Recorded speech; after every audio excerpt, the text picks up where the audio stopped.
দুনিয়াতে যত অদ্ভুত অদ্ভুত প্রশ্ন সব আপনি মুসা আলাহিস সাল্লামের মাথা থেকে পাবেন।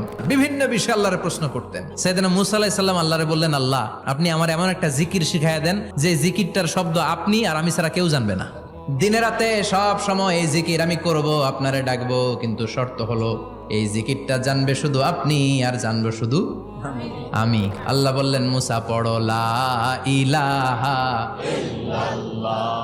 মুসা আলাইহিস সালাম কয়, মাবুদ এটা তো জাতীয় জিকির, সবাই জানে।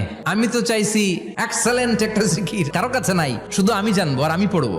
আল্লাহ বললেন, মুসা এই লা ইলাহাকে যদি এক পাল্লায় রেখে দাও, তাম বিশ্ব, সাত আকাশ, সাত জমিনটারে তুলে যদি তুমি আরেক পাল্লায় রেখে দাও, লা রাজাহাত কাফাতু লা ইলাহা ইল্লাল্লাহ, মুহূর্তের মধ্যে লা ইলাহার পাল্লা ভারী হয়ে যাবে।